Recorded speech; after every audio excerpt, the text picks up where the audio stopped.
to scale a company, one of the most important things is the owner has to not be involved in any of that, literally.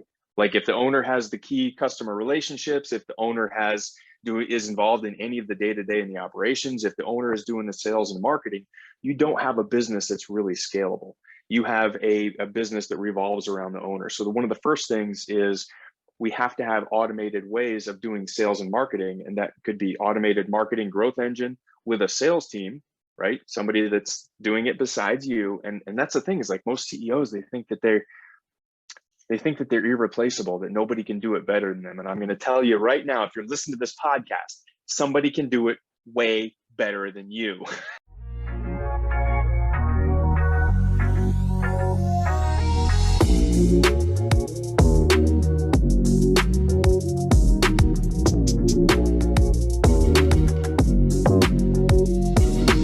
Let's impact some good today. I think we're going to do a great job. What's going on, guys? Welcome back to another episode of the Modern Man Podcast. It's a pleasure to have you. And as always, we appreciate you taking the time to join us together on this mission of connecting men in pursuit of their potential. We do so by cultivating community, embracing discomfort, and putting wind in each other's sails. I'm excited to introduce business investor, mentor, exit planning advisor, Patrick Rogers on the podcast today. Patrick, I appreciate you taking the time, man.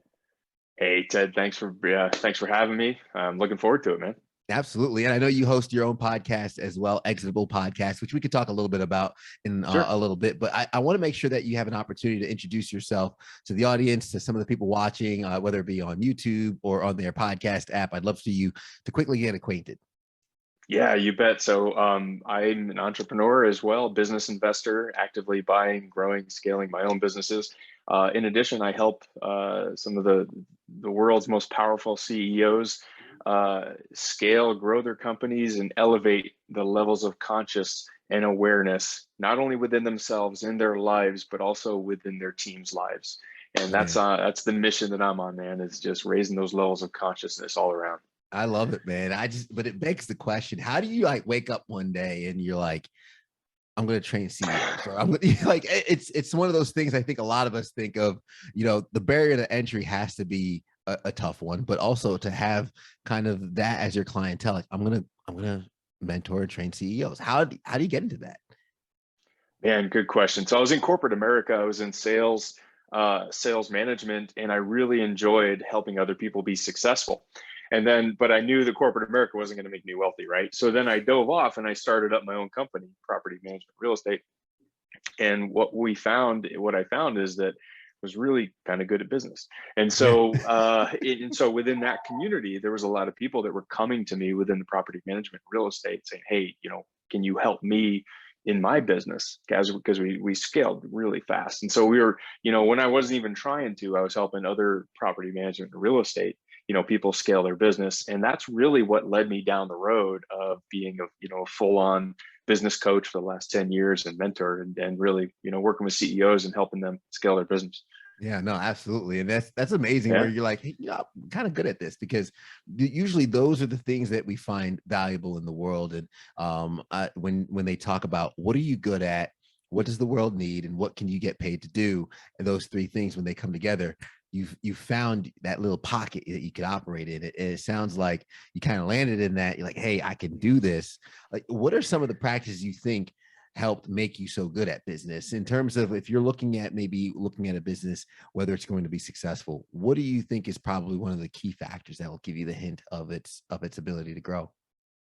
And that's a great question. So it really depends on the stage of the business and the mental ability of the owner. I can usually have a conversation within 30 seconds and tell if this CEO, this business owner is grounded and is able to think. So a lot of times business owners, we have this tendency, we're driving the car, right? We're driving down the road and there's mud all over our windshield. We're just operating out of reactive mode.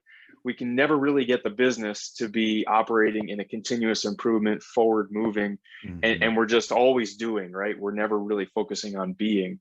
And so that's a business owner that isn't really taking the time to invest likely in their systems, invest in their people, and invest in themselves, from a mental clarity, from a health wise, and it's the resulting chaos that's ensuing is what's happening. And some of us are addicted to chaos, and when we have that in our lives, we're not really getting the forward momentum that we need in a business. So a lot of times it's just the CEO and just what's going on, you know what I mean? Yeah, which I see you also you train CEOs, and not just in their business but in their personal lives. And I could imagine where for some of us think that, especially as men, we focus on compartmentalizing, right? Put this over here, put that over there. My personal life's not going to interfere with my work life, and I got this going on. I think I've come to find that that's just simply not the case. Totally not the case.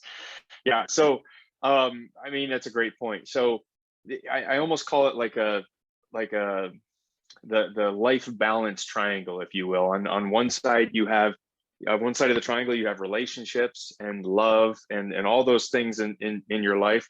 On one side you have business and career, and on the other side you have self and self-care and self-improvement and all that kind of stuff. And under self is your health, that's your mental acuity, all that kind of stuff. And in the middle of that, if you have all three of those things in place, you have success, and you have holistic ability to raise our levels of conscious and actually give back to the world and give love and what we're really supposed to be on earth for.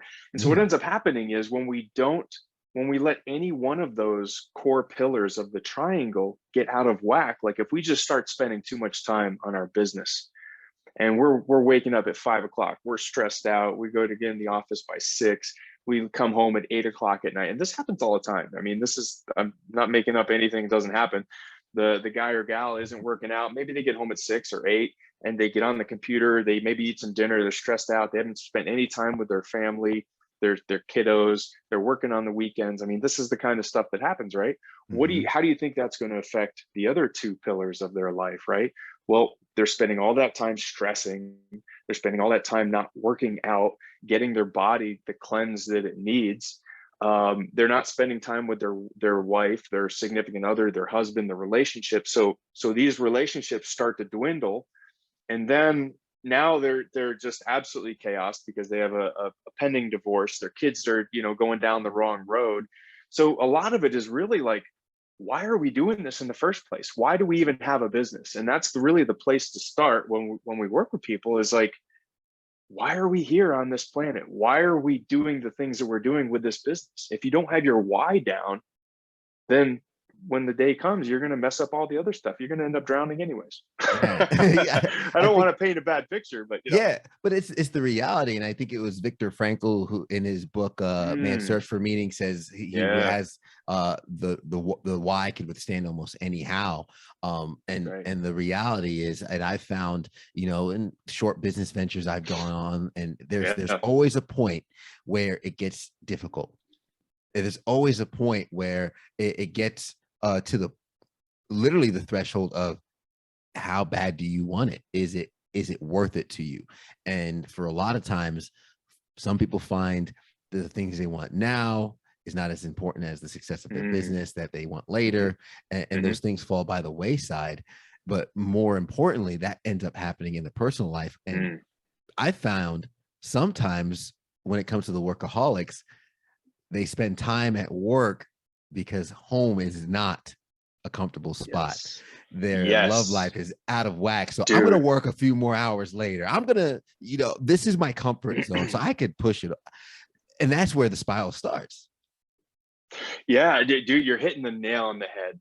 They are running away from something. And we as men and even women, they are running away from something because they think that they cannot control it.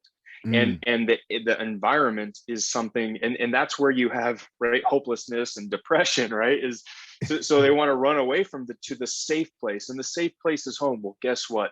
That very relationship, your why, or at least my why, is dwindling in behind the curtain. It's just falling apart. And so that's one of the core pillars I work on, specifically with men and women, more so now, is how to turn that around. And men and women were communicating on such super different wavelengths 99% of men, I have not yet not met a man yet that understands the stuff that we work through as we're working through these projects, and how to understand how women work. That, I mean, literally, I've saved marriages within, like, we go from, people who have not had sex in, like, I won't say years, but maybe like 6 months, to within 2 to 3 months of going through this process together. The woman is craving it with the man, and vice versa, right? And it all comes down to just understanding how we're wired, and it's totally different. And so many times people will hire me to be their business coach, and I'll talk to them, and after like a conversation or two, man, we can't even get to business yet because you're so strung out and stressed out on this other stuff. We're going to focus on this first. And then, because of what we're going to do by raising your own conscious level and your communication between your significant other and you, it's going to drastically improve your business, because you're going to be able to have clarity of thought. That's the center, right? That's the foundation. Man, I love that. Yeah. So most important factor, okay, the person who's leading the company, working with the CEOs in their personal lives. Now, let's say, okay, the triangle's set, the foundation's strong, and it starts getting to the, I guess I would say, the fun part, right? Scaling the business, right? Yeah. What are the important factors and some of the strategies we should follow when looking to scale successfully, if we're trying to build, whether it be generational wealth, right? Whatever that why is, we're doing it for our family, comfort, freedom of time. How do we go into that process of, let's scale this thing? Yeah, man. So a great question. This is a really weighted question. So it depends a lot on the structure of the company, how big it is. But I'm going to go through three things, and these are the big time three pillars. One is operations in the company, operational systems. I'm going to talk a little bit about people, and then I'm going to talk about sales and marketing. And these are the three legs that we need to have in place. And I almost think of it kind of like riding a bike, right? You ride a bike, you have your front wheel, that's your sales and marketing. You have your back wheel, that's your operations and your people, right? And so to scale a company, one of the most important things is the owner has to not be involved in any of that, literally. Like, if the owner has the key customer relationships, if the owner is involved in any of the day-to-day in the operations, if the owner is doing the sales and marketing, you don't have a business that's really scalable. You have a business that revolves around the owner. So one of the first things is we have to have automated ways of doing sales and marketing. And that could be automated marketing growth engine with a sales team, right? Somebody that's doing it besides you. And that's the thing, is like, most CEOs, they think that they're irreplaceable, that nobody can do it better than them. And I'm going to tell you right now, if you're listening to this podcast, somebody can do it way better than you. Ouch. Yeah, let go of it, man. I know you're good, but let go of it. And so now, automated marketing and sales engine. And then number two is, on the back wheel, you need an operational system that doesn't revolve around you, an operational system that can run the company effectively, that has KPIs, and a team of people that runs that system for you. And when you can get to the point as a business owner where you can take literally a 3-week vacation, come back, and it runs just as good, if not better, than when you left, now you have a company you can really start scaling.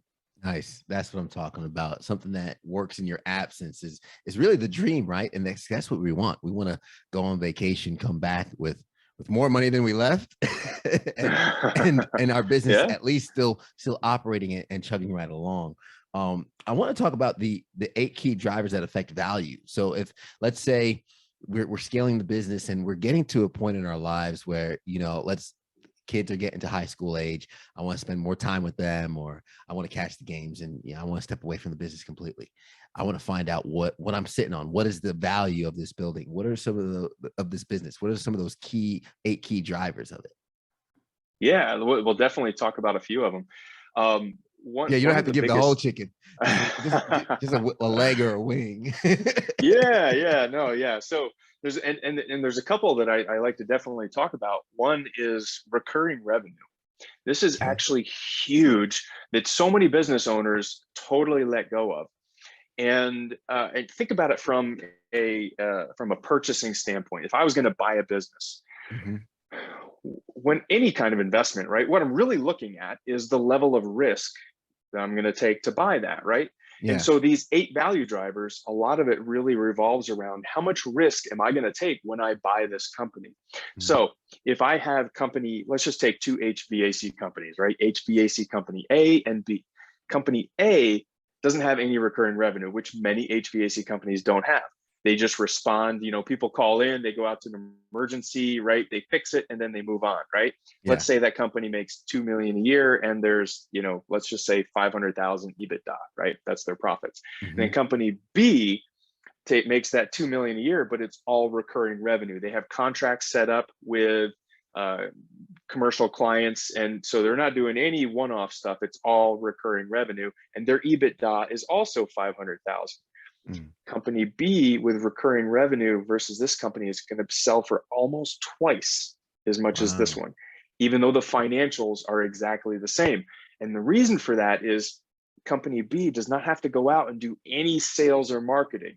There's no risk. There's contracts in place, all of that kind of stuff. And so does that make sense how the Yeah. risk is worth so much more, that or the lack thereof risk? Yeah, they So almost save on any cost that they would have for marketing and sales or whatnot, and it gives them a little boost and a little yeah. less of a risk going head first in.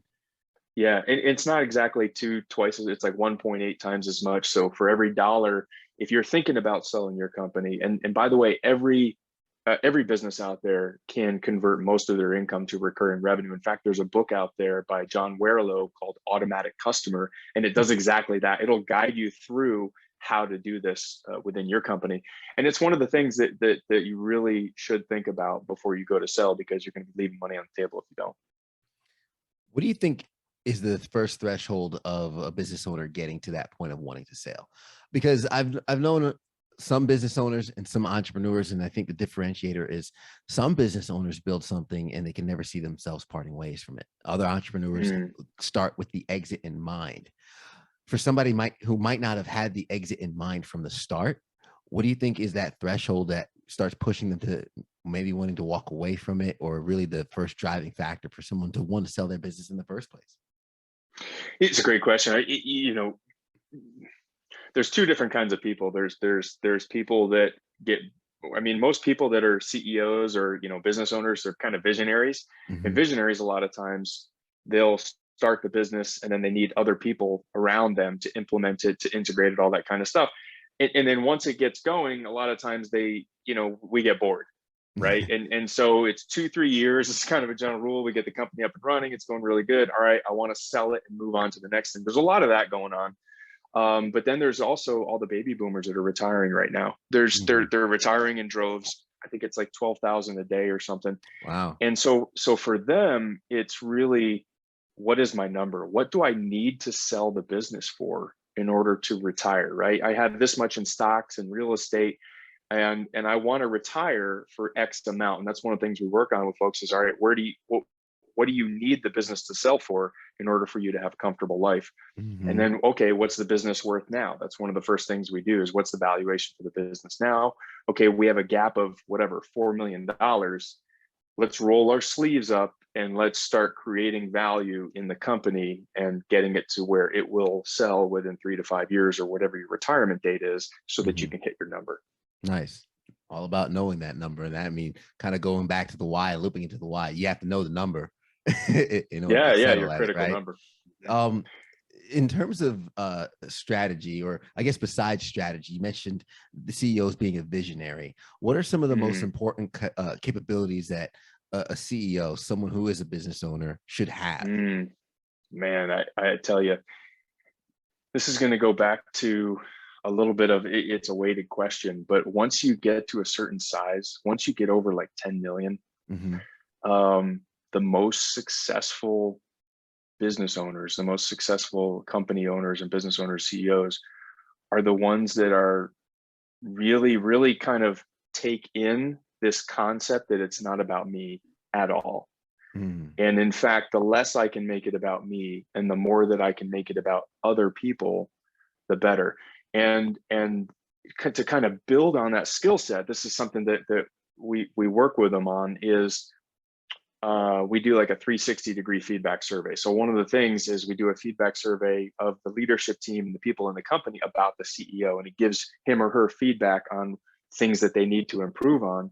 Yeah. But then we take it a step further, and the CEOs that have the ability to remove energy levels that vibrate and resonate at very low levels within their company, and maintain a high level of resonance throughout the company. The CEOs that are able to do that, and that results in culture, that results in all the employee engagement. The CEOs that are able to systematically employ that in their company have by far the most successful company, because once you get above 10 million, it's all about the people. Yeah. It's all about the people and their energy and their engagement and their focus.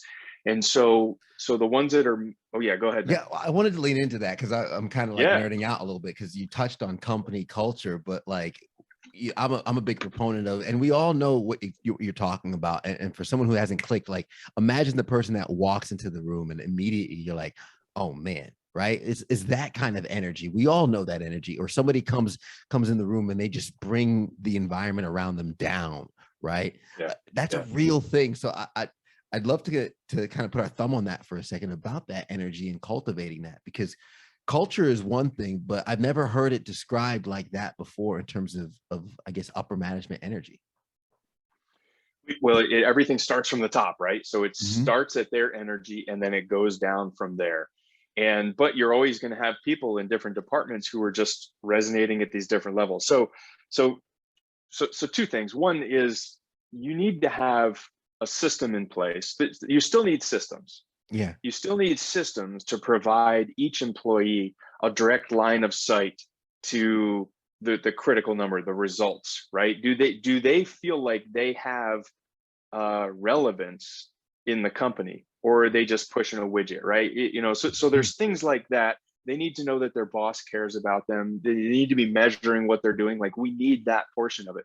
But on the energy side of things, there's people that resonate, and not to take it too foo-foo, but this is just so true, man. Yeah. There's people that resonate in what's called catabolic energy. And that is people that operate out of fear and anger. And they could either be operating out of fear chronically, right? That's all they know. And they got hired into the company because we don't know that, their victim mentalities. And then there's people that operate out of anger. And so the CEO's job, and this is one of the things we coach them through, is a process for how to do this, is to identify the people that are operating at these catabolic energies, and a process and a system to move them up into what we call anabolic. And anabolic is, that's operating from just a totally different paradigm. These are people that are, they're operating more in like forgiveness and compassion, and even, peace and joy. And, Gary Vee even talks about it. I shared a stage with Gary Vee a couple months ago, and that's all he talks about now is empathy in the workplace. Yeah. And the most powerful and successful CEOs are the ones that know how to display empathy. And this is exactly what we're talking about. It's raising not only your own conscious level, but learning how to raise the whole company's consciousness level through these kind of systematic processes of getting people to respond. Yeah, no, I love that. I don't know, for anyone who can watch and they see the top of the book, Breaking the Habit of Being Yourself, Dr. Joe Dispenza talks a lot about the subconscious mind, and kind of lowering your in meditation, your brain waves to the beta waves, and kind of cultivating that energy that you put out. So that's kind of why I wanted to put my thumb on that really quick. Yeah, man. Because I do believe, and I could see how that impacts a company culture and the success of a company.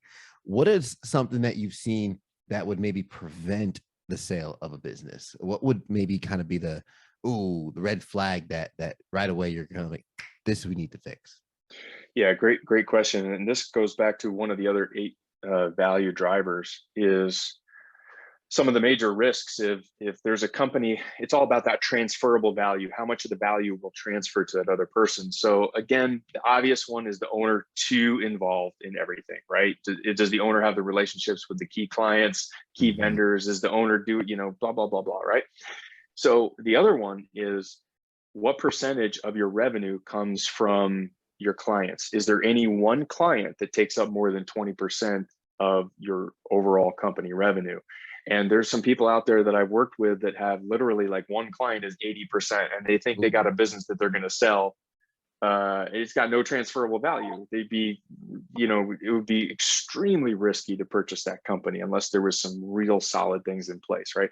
So things about like that, or thinking other things that are risky are there key employees within the company that if they were to leave, the company would fall apart. And for those people, are they in employment agreements? Are there contracts in place? Are there long-term management incentives in place that would make it very painful for them to want to leave, right? So these are things that we have to start thinking about a couple of years in advance to make sure that we're prepared.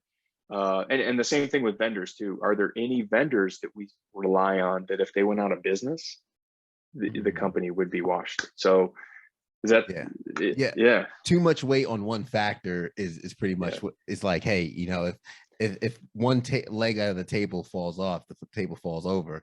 I don't want a 3-legged table. Yeah, exactly. The over reliance, and some other ones too is what's the growth opportunity for the company if they've been growing at maybe 5% a year, and there's really you don't have any plan for the future, and you think you're going to sell that? Who wants to buy that? Unless I knew, or I was your competitor, bigger than you, I already know what the potential is, right? But we have to educate the marketplace here. So there needs to be growth potential in place. And if there's not, create some, figure out some kind of a way. A lot of my clients, to be honest with you, will actually do acquisitions. If we're going to sell 5 years from now, we'll actually do some acquisitions now to then, and that's the fastest way to grow, by the way. Once you get above 5 million, you should be focusing on acquisitions because you're going to grow very, very fast. For anyone listening, and one of my last questions, because you work with a lot of CEOs, and I think bridging the gap between where some of us are now to where we see ourselves in the future, or because there's probably someone listening who might have that $5 million business and they're thinking acquisition. There might be somebody who is probably working on scaling a business, putting it together. Maybe it's at 5 figures, 6 figures, and they're working on kind of building that threshold. What is usually, I guess, from the CEOs you've worked with, their roots and their starts as someone like yourself who walked away from corporate America, understanding, okay, this isn't going to be making me rich. I think that's a popular trend. A lot of folks are kind of waking up with that realization. They want to take this step. How realistic is that for those folks that are listening right now? And what exactly, as best as you could describe in the few minutes we have left, what exactly does that all entail? Yeah, so I mean, I almost akin this to just how do you make your company be as successful as possible, given where you're at. And it's really, I think it's being true to yourself on what is in place with respect to systems. Can this business run without me? And most CEOs are not truthful to themselves. They think that it will, but and this is actually something I'm starting to do with a lot of my clients. Is when I start working with them, first thing I tell them is, okay, 6 months from now, you're booking a 3-week vacation and you're going to get 1 email a day from your team, and that's it. Ready, set, go. Now, guess what? They start to really take some of the stuff serious, and it starts to really click in them that they don't own a business. They're Kiyosaki type stuff, right? Cash flow quadrant. Well, guess what? I'm self-employed because I'm so involved. If I go away, this business stops. And so that's one of the most important things, is really mentally changing that paradigm shift right inside, that in order to scale effectively, we have to be completely removed from the day-to-day operations of the business. Absolutely. Patrick, I can go on and on and on with questions, but I'd be afraid to see the invoice afterwards. So I'd love for our audience to have an opportunity to get in touch with you, connect with you, use your services too, if they're looking to scale their business, maybe from that 5 million mark to 10 million mark, or maybe they're working on exiting the business, or want to get some more of your content from the Exitable podcast. How can they connect with you and follow some of your work? Yeah, absolutely. So my website's exitable.io. It's exitable.io. And you can reach out to me there. Get on our list. I offer a free valuation on there. So if you're thinking about exiting, or just, hey, I want to build value within my company, sign up right on the front page for a free valuation. It takes about 12 minutes to go through. And I'll do a valuation of your company and do a roadmap of, this is where you are now, and here's what you need to do to maximize your value. I love that. And I know that's going to be helpful for so many folks. Again, Awesome. Patrick Rogers, appreciate you being on the podcast. I'm going to recap a couple of the gems you left along the way really quick for anyone that might have been busy while listening and they don't have a pen and piece of paper like I do. Grounded and can think. A lot of us, if we're a business owner, if you're a CEO, you might not have that wherewithal, that self-awareness to know wholeheartedly if you are grounded and thinking properly. So sometimes it's good to have board of advisors, a coach, a trainer, or somebody like Patrick who can kind of identify that in you. System, people, self, kind of looking at those aspects of the business in terms of the growth potential, the success potential. What do the systems look like? What are the people, and how are you in yourself in your personal life? Remembering that triangle: health, love, and business. They all go into each other. There's no compartmentalizing it as much as we try. And then, why are we in business? What do we do this for? Coming up to the point where it gets so hard, you're going to have to make the decision. Why are we in business? And sometimes we avoid some legs of those triangle, whether it be our love life or the health, because we feel like it's an area that we can't control. But we need to lead into that. Ops, people's, sales and marketing when it comes to the sellability of your business. How, I guess, how alluring is it to a business to be purchased, and automatic customers? Do you have recurring revenue? Have you set that up? And when it comes to scale, have you put the right people in place? Are you cultivating the right energy at the top along with your company culture? A lot of questions we could ask ourselves about getting to that next level, and also knowing that number when it's finally time to retire and say kumbaya, and being true to yourself. True to yourself as we circle back to the reason why we do business in the first place, all founded in that. Patrick, man, such a valuable episode. I appreciate you, man. Awesome, Ted. Thanks for having me out, man.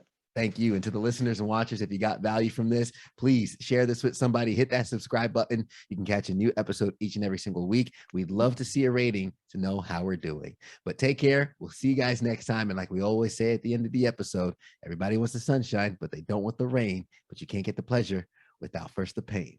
Let's grow. Nice.